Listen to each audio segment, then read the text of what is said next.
sabi, jack shop. Jack shop nga pala, No, jack hindi shop. junk shop. Ibig Jack sabihin, shop. pag jack shop pala yan, kasamang legendo, mga ano yan, mabibigat ang bakal niya.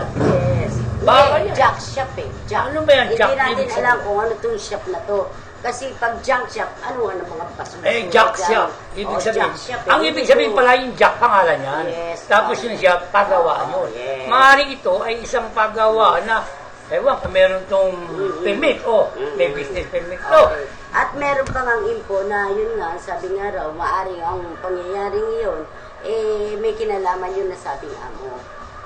May kinalaman yung amo. Oo, dahil... Na kung saan meron daw nagsasabi na yun sa mga trabahador, na nakarinig to ng malakas na lagabag. Nagabag. O tinatawag na para bang palo. Pinalo. Oo. Yes. Pag napatunayan na itong may-ari na ito ay nagsisinungaling, at ito ay talagang kung ito ang siyang may gawa ng pagkamatay ng barang to, dapat dito maparusahan talaga sa lalo madaling panahon. Yes. At dapat yan, umusad ang inasabing investigation. Pag hindi umusad ang batas, sa pamamagitan ng ating mga kasama at magsasama-sama tayo para bigyan ng katarungan Yes, at justisya ang pagkamatay nitong batang ito na minor de edad. Okay, atin po naman talakayin ngayon ang nangyayari umanong anomalya na kinabibilangan po ng 20 top officials ng DFA. Yan DFA, oo. Hinggil po sa kopya ng motion for preventive suspension. Hanggang ngayon, nandiyan pa rin yan. Hindi pa rin Yes. sila nabibigyan ng aksyon. Mukhayat ang malakas ang lagayan niya, pati sa mga dapat magbigay ng aksyon para bigyan ng kaparusahan ng mga yan. Kaya nga, ayon sa ating source, ipinadala na ng ombudsman sa tanggapan ng DFA. Base po sa report na Nagpadala na ang ombudsman, ha? Yes, ng ating kasama si June Marigali. Oo. Updated po tayo within this week. Ang President ng Campatello Garcia Press Club ay nakarating na raw po sa Department of Foreign Affairs ang kopya ng motion for preventive suspension na inihain ni Attorney Mauricio Batas, ni Attorney Melanio Batas Mauricio laban sa 20 top officials ng DFA na sabit sa anomalya. Nagugat ito mula ng ipagawa nila sa DFA yung renovation na tinatawag. Renovation, yes. Yung Istruktura at pagkakakontrata ng overprices. alam nila kung saan sila magkakaroon ng malaking pera. Yes, oo. At kasabwat ang infrastruktura. Sa mga kontraktor. Yes, at pagpapakontrata na overpriced. kasabwat ang ilang pribadong kontratista. Abangan po dito sa expose ang bawat pangyayari na halos linggo-linggo na ay binabatikos natin, subalit mukhang walang aksyon ang nasabing ombudsman. Malaman na lang natin dito sa ibinabang motion for preventive suspension ay tunay na aksyonan na ng ombudsman. Na kung saan ang tuwid na daan ni Pinoy ay malalaman po natin na talagang makatotohanan. Bawat galaw, bawat desisyon at sistemang pinaiiral ngayon ng administrasyon ay lalatay sa kanilang mamanuking kandidato, di ba? Yes, dahil tama. pagdating sa May 2016 local and national election po, isa sa maibubuta sa kasalukuyang administrasyon ay ang sinasabi nilang justice delayed, justice denied. Parang mga ganong sistema. Makaraniwan nangyayari na yan eh.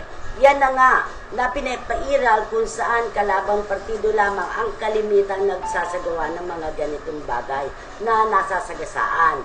Kaya nga po, ayon dito sa ating source na meron pang isinulat kamakailan hinggil po sa DFA top officials sa nasabit sa anomalya ay ipinasususpende na hanggat maaga. Ito ang kasamang Lady Expose, ito ang formal lang nagsumite ng motion for preventive suspension. Ang whistleblower for preventive suspension. Ang abogado ng whistleblower na si Reynaldo Ozon laban sa 20 mga tiwaling opisyal ng Department of Foreign Affairs.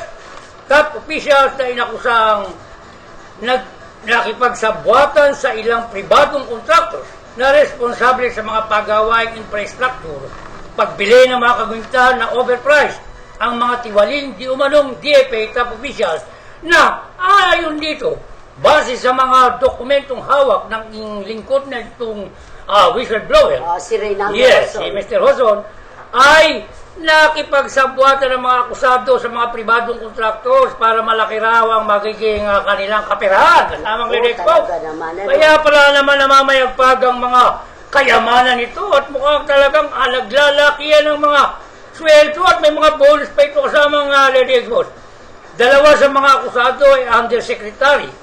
3 ang assistant secretary na mga makakapal daw ang mukha. Aba, grabe ito.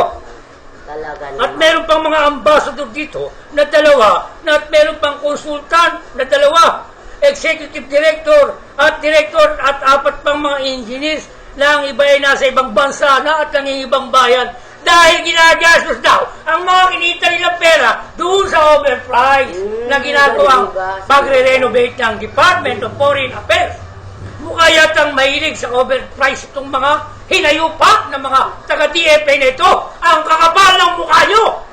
Lumayas na kayo dyan kung ang pera ng taong bayan ang inyong pinagpapasasahan at ang nagmumukhang kawawa ay ang ating mga kababayan. Yes, Di kaya ba? nga. Nagagalit na ako kasamang Red Expo. Kasi Sa may, mga- may mga issue pa nga yung pati pasaporte. Yes. Hindi na po proseso. Yes. Tangkap na raw sa DFA. Ano ba naman? At ito batay sa mga isinagawang audit ng Commission on Audit, itong may kapamahalaan tungkol sa mga nagiging kaperahan ng mga opisyal na ito.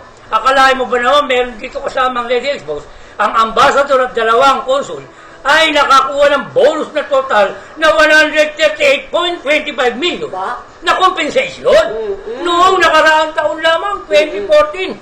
Ang matindi pa nito, lumalabas sa naturang COA report na si Philippine Ambassador ng China, Erlinda Basilio, ang highest paid official noong 2014 kung saan nakakubra ito ng worth of 16.44 million.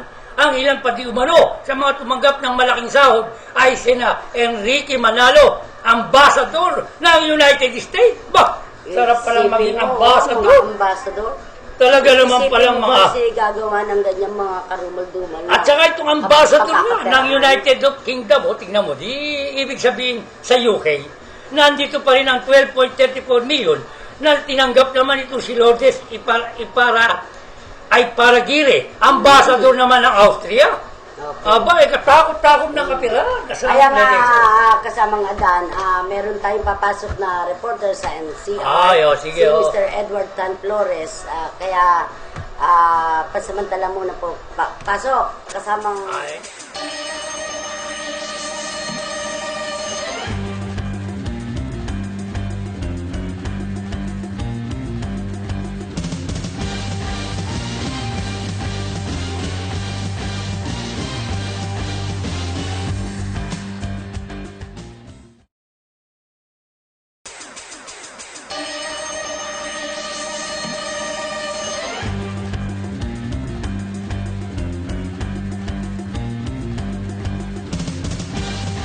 Okay, ang ating NCR reporter, si Mr. Edward Tan Flores. Pasok, Edward! Isang kanating buwan na Sandola, Pattaya, maparangal ang siyempre ng tubig ng kanyang nakatulugan. Anak kaya ng si Roger Ramirez, 31 anyos ng Lico Street, Tondo, Manila.